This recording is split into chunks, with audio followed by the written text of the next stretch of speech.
Dès les premières heures de la journée, une tension diffuse mais persistante s'installe dans l'ensemble de l'Institut Auguste Armand, comme si chaque couloir, chaque salle de cours et chaque regard échangé portait déjà la trace d'un déséquilibre imminent.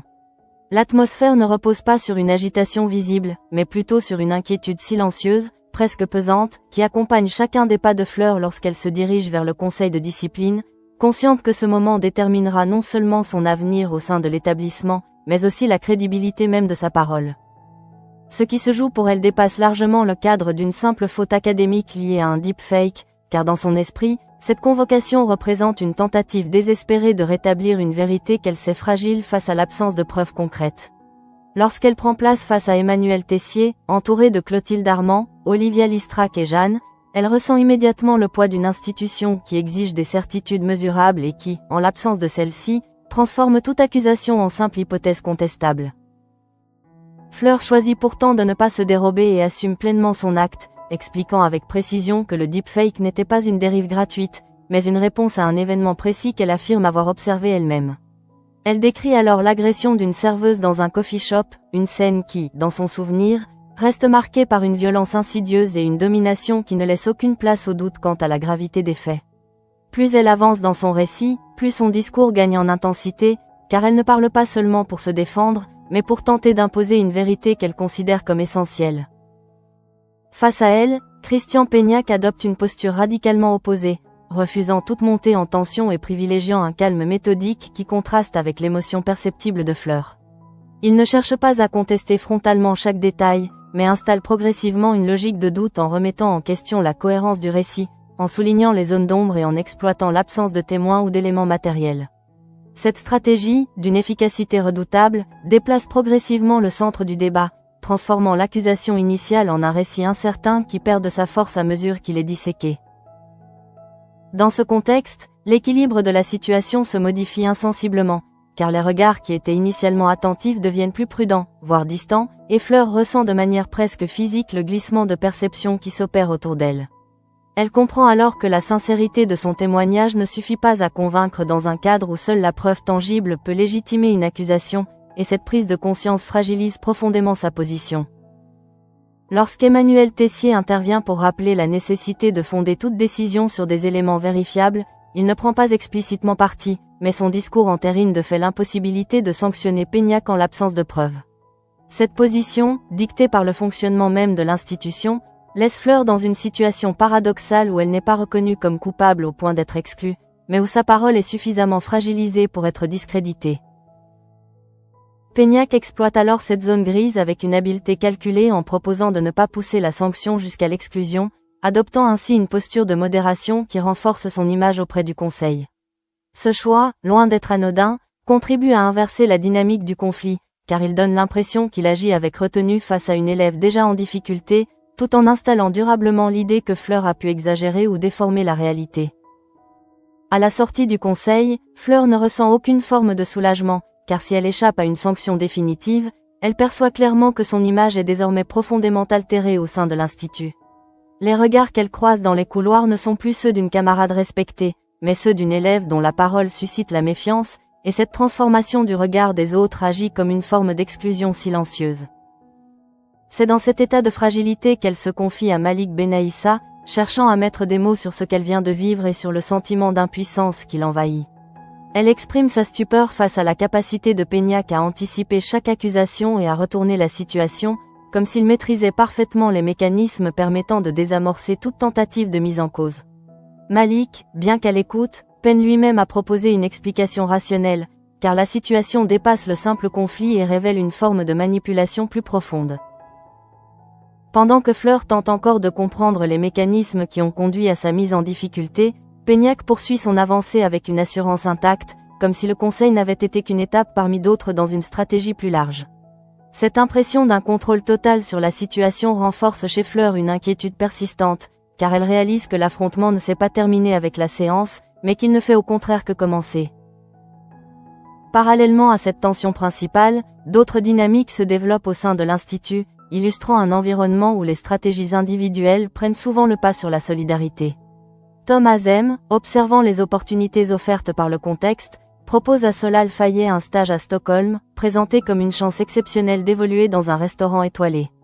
Si cette proposition semble à première vue généreuse, elle s'inscrit en réalité dans une logique d'élimination de la concurrence, Tom cherchant à écarter Solal du projet de restaurant éphémère afin de réduire le nombre de candidats en lice. Solal, bien qu'étonné par cette opportunité soudaine, se montre réceptif à l'idée d'une expérience internationale, tandis que Julia, plus lucide, perçoit rapidement les motivations réelles de Tom et comprend que cette initiative relève davantage d'une stratégie que d'un acte désintéressé. Cette divergence de perception souligne la complexité des relations au sein de l'Institut, où les ambitions personnelles influencent fortement les comportements. Ainsi, au terme de cette première phase, l'Institut apparaît comme un espace où plusieurs conflits coexistent et s'entremêlent, mais où la situation de Fleur reste la plus préoccupante, car elle combine à la fois une atteinte à sa crédibilité et une confrontation directe avec un individu capable de manipuler les perceptions. Dans cet état d'incertitude, Fleur commence à transformer sa détresse en détermination, car elle comprend progressivement que sa survie au sein de l'Institut dépendra de sa capacité à apporter des preuves et à démontrer la véracité de ses accusations. Ce basculement intérieur marque un tournant décisif, car il ne s'agit plus seulement pour elle de se défendre, mais de s'engager dans une démarche active visant à exposer la vérité, même si cette quête implique de prendre des risques et de s'opposer à une figure d'autorité qui semble jusqu'ici intouchable.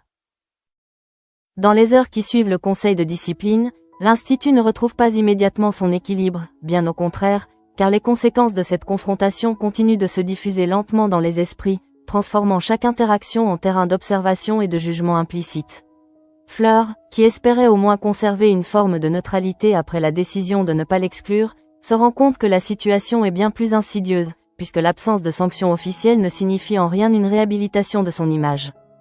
Au fil de la matinée, les regards qu'elle croise deviennent de plus en plus lourds de sous-entendus, comme si une version alternative des faits s'était déjà imposée dans l'imaginaire collectif, une version dans laquelle elle n'est plus une élève courageuse ayant tenté de dénoncer une injustice, mais une personne ayant franchi une limite inacceptable en fabriquant une accusation difficile à prouver. Cette perception diffuse agit comme une pression constante, renforçant son isolement et accentuant la sensation d'être enfermée dans un récit qu'elle ne contrôle plus. Dans ce contexte, le comportement de Christian Peignac prend une dimension encore plus troublante, car loin de se faire discret après l'incident, il adopte une stratégie qui consiste à intervenir publiquement de manière calculée afin de renforcer son image. Lorsqu'il se retrouve en cours face aux élèves, il ne cherche pas à ignorer Fleur ni à l'attaquer frontalement, mais choisit au contraire de prendre sa défense dans une situation où certains étudiants commencent à se moquer d'elle, ce qui crée un décalage particulièrement perturbant. Ce geste, qui pourrait être interprété comme une forme de bienveillance, produit en réalité l'effet inverse sur Fleur, car elle perçoit immédiatement le caractère artificiel de cette intervention.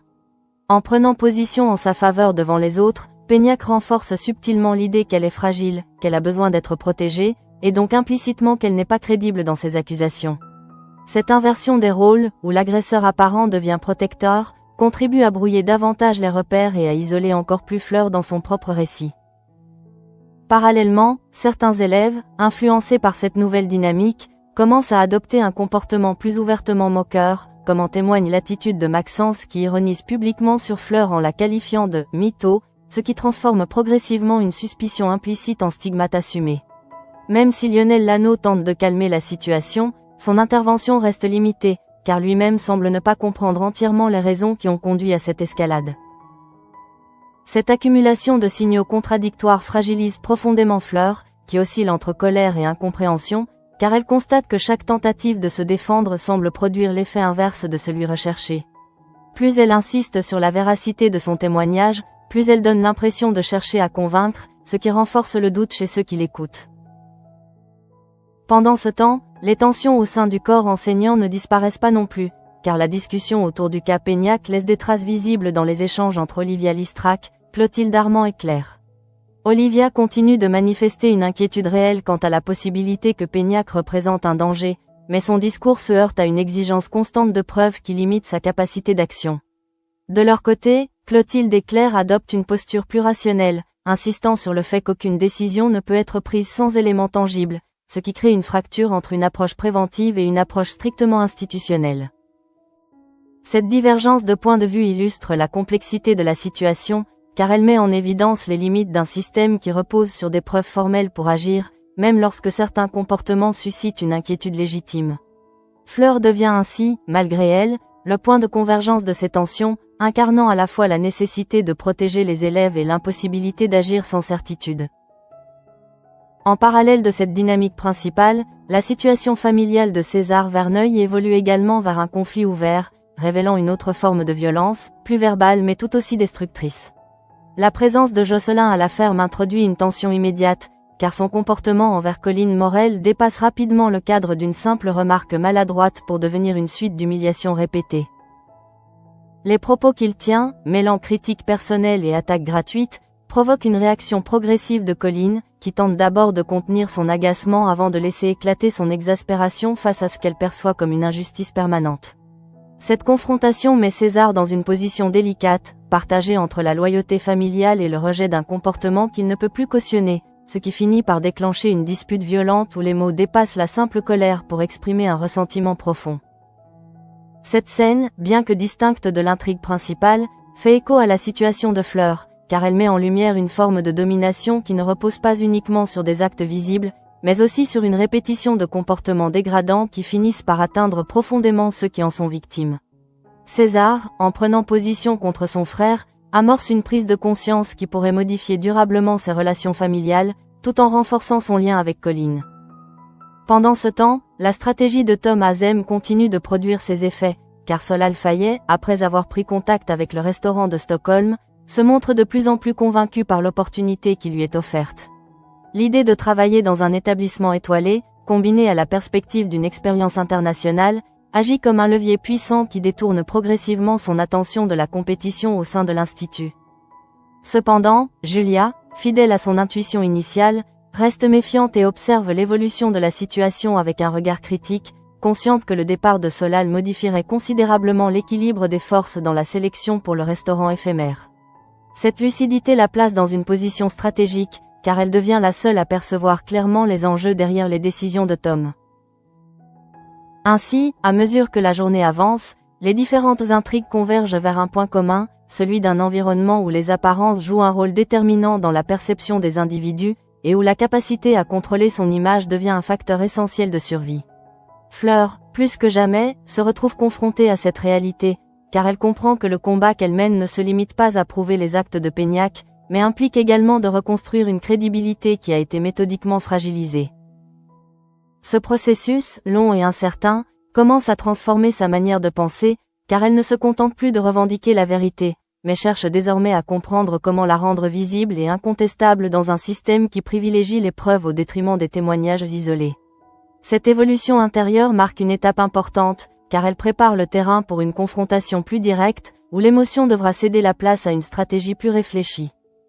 À ce stade, Fleur n'a pas encore conscience de la violence de ce qui l'attend, mais elle sent déjà que la situation ne peut pas rester en l'état, et que l'affrontement avec Peignac est loin d'avoir atteint son point culminant, car derrière le masque de contrôle qu'il affiche, se cache une volonté de domination qui ne s'arrête pas à une simple victoire au conseil de discipline.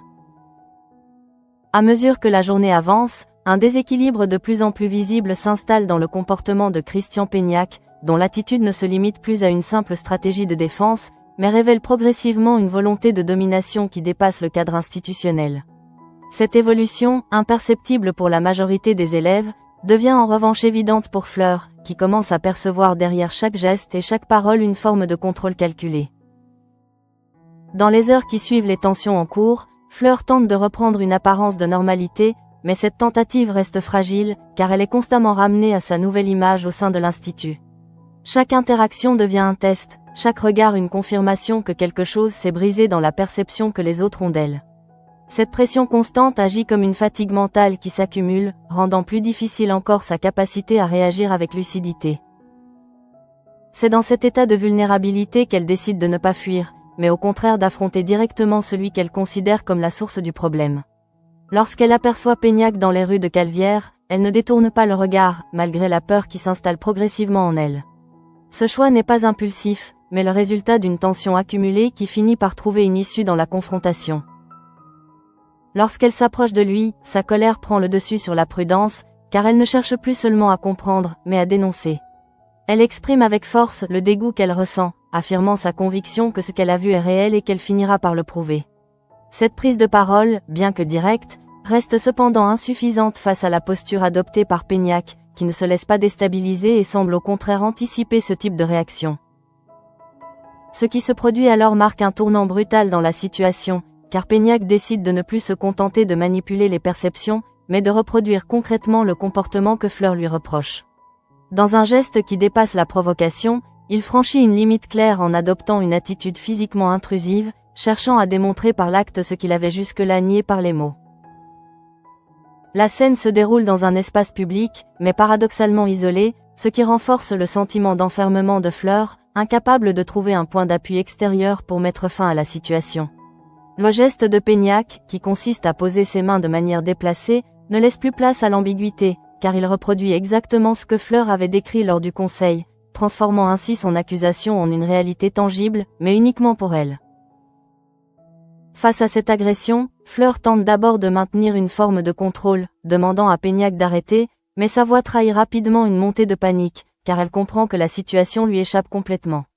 L'absence de témoins et le caractère soudain de l'acte renforcent son sentiment d'impuissance, tandis que Péniac, fidèle à sa logique de domination, continue d'exercer une pression psychologique en exigeant une forme de soumission implicite à travers ses paroles. Ce moment, d'une violence à la fois physique et psychologique, agit comme une confirmation brutale de ce que Fleur pressentait depuis le début, mais il a également un effet dévastateur sur son état émotionnel. Lorsqu'il met fin à son geste et s'éloigne, il ne laisse derrière lui aucune trace visible susceptible de servir de preuve, mais seulement une victime profondément atteinte, dont la parole a déjà été fragilisée par les événements précédents. Fleur reste seule, incapable de réagir immédiatement, car le choc de ce qu'elle vient de vivre s'ajoute à la fatigue accumulée depuis le conseil de discipline. Les larmes qu'elle ne parvenait pas à laisser sortir jusque-là finissent par s'imposer, traduisant non seulement la peur, mais aussi la frustration de se retrouver une fois de plus sans moyen concret de prouver ce qui vient de se produire. Ce moment d'effondrement marque un point de rupture, car il transforme sa perception de la situation. Ce qui relevait jusqu'ici d'un combat pour la vérité devient désormais une lutte personnelle contre une menace directe, dont elle mesure enfin l'ampleur. Elle comprend que Péniac ne se contente pas de se défendre, mais qu'il agit activement pour maintenir une forme de contrôle, en exploitant les failles du système et en s'assurant que ses actes restent invisibles aux yeux des autres. Pendant ce temps, à l'Institut, les dynamiques en cours continuent d'évoluer sans que personne ne soit réellement conscient de ce qui vient de se produire à l'extérieur. Les élèves poursuivent leurs activités, les enseignants maintiennent une apparence de normalité, et la vie collective reprend son cours, comme si la tension du matin s'était dissipée. Cette dissociation entre l'événement vécu par Fleur et la réalité perçue par les autres accentue encore davantage son isolement. Dans ce contexte, la détermination commence à remplacer progressivement la détresse, car Fleur réalise que rester dans une position défensive ne lui permettra pas de sortir de cette situation. L'agression qu'elle vient de subir, bien qu'elle la fragilise profondément, agit également comme un déclencheur, l'obligeant à envisager une approche différente, plus stratégique, pour parvenir à faire reconnaître la vérité. Cette évolution intérieure ne se fait pas immédiatement, car elle passe d'abord par une phase de confusion et de remise en question, où elle tente de comprendre comment elle a pu se retrouver dans une position aussi vulnérable. Mais au fur et à mesure que les émotions se stabilisent, une idée s'impose progressivement. Si elle veut être entendue, elle devra trouver un moyen de rendre visible ce qui, jusqu'à présent, échappe à toute preuve. Ce changement de perspective marque un tournant décisif dans son parcours, car il transforme sa posture face à Péniac. Elle ne cherche plus uniquement à dénoncer, mais à piéger, à démontrer, à construire une preuve qui ne pourra plus être remise en question. Cette prise de conscience, bien que née dans la douleur, lui donne une direction claire, même si le chemin à parcourir reste incertain et potentiellement dangereux. Ainsi, à la fin de cette séquence, Fleur n'est plus simplement une élève mise en cause ou une victime isolée, mais une personne engagée dans une lutte active pour faire éclater la vérité, consciente que cette démarche impliquera de prendre des risques et de s'exposer à de nouvelles confrontations. L'agression qu'elle vient de subir ne représente donc pas seulement un moment de faiblesse, mais aussi le point de départ d'une détermination nouvelle, qui pourrait à terme renverser l'équilibre actuel. Dans les heures qui suivent l'agression, le contraste entre ce que Fleur vient de vivre et le fonctionnement habituel de l'Institut devient de plus en plus insupportable à ses yeux, car rien, absolument rien dans l'environnement qui l'entoure ne semble refléter la gravité de ce qui s'est produit. Les couloirs restent animés, les cours s'enchaînent, les conversations continuent comme si la journée n'était qu'une succession normale d'activités, et cette normalité apparente agit sur elle comme une forme d'injustice supplémentaire, renforçant l'impression que la réalité qu'elle porte en elle n'a aucun espace pour exister. Lorsqu'elle revient à proximité de l'établissement, son état émotionnel reste profondément marqué par la violence de la scène, mais elle s'efforce de retrouver un semblant de contrôle, consciente que toute manifestation trop visible de fragilité risquerait d'alimenter encore davantage le regard critique des autres.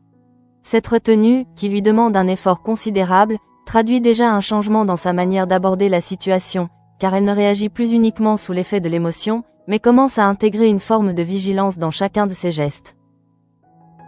Dans le même temps, Christian Peignac poursuit sa journée avec une aisance qui renforce l'incompréhension de Fleur, puisqu'aucun signe extérieur ne trahit le comportement qu'il a eu quelques instants plus tôt.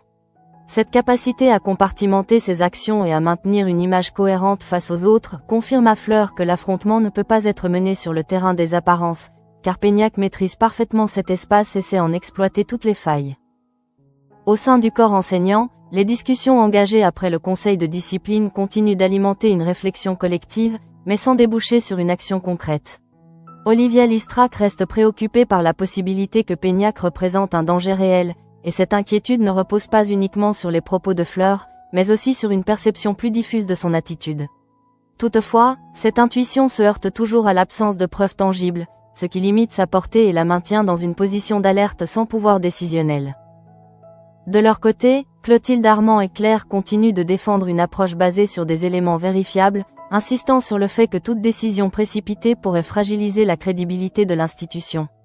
Cette opposition entre prudence institutionnelle et inquiétude préventive illustre une fois de plus la complexité du cadre dans lequel évolue Fleur, car même lorsque certains doutent de Peignac, ce doute ne peut pas se transformer en action sans éléments concrets.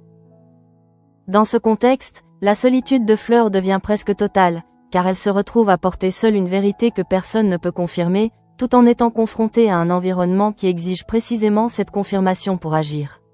Cette contradiction agit comme un moteur intérieur, poussant Fleur à reconsidérer entièrement sa stratégie, puisqu'elle comprend que continuer à s'appuyer uniquement sur son témoignage ne lui permettra pas de faire évoluer la situation.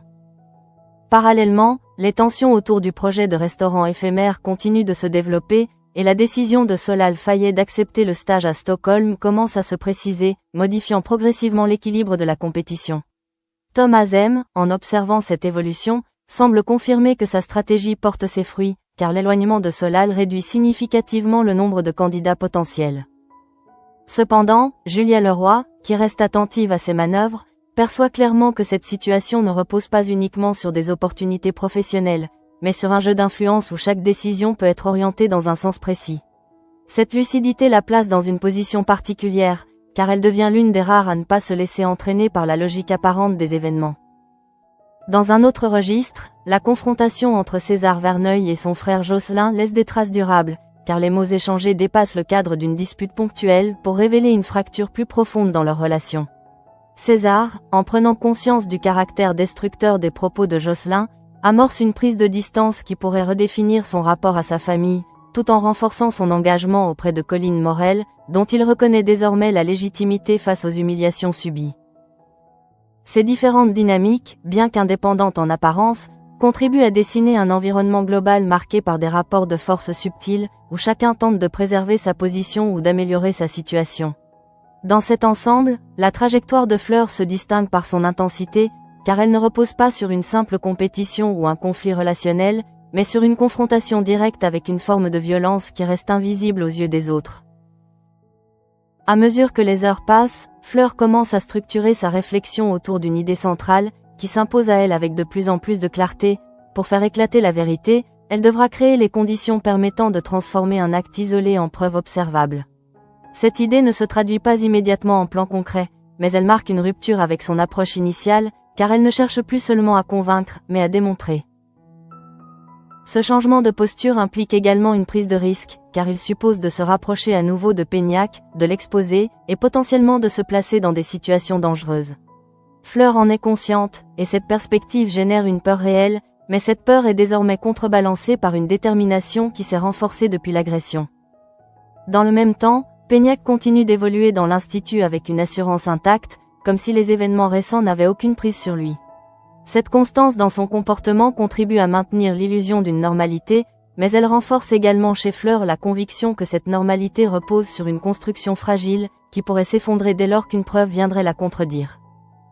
Ainsi, à la fin de cette phase, L'ensemble des éléments converge vers une tension croissante, car Fleur n'est plus dans une position passive, mais dans une dynamique active qui la pousse à envisager des actions plus concrètes. Cette évolution, bien que progressive, prépare le terrain pour une confrontation finale qui ne se jouera plus uniquement sur le terrain des mots, mais sur celui des faits.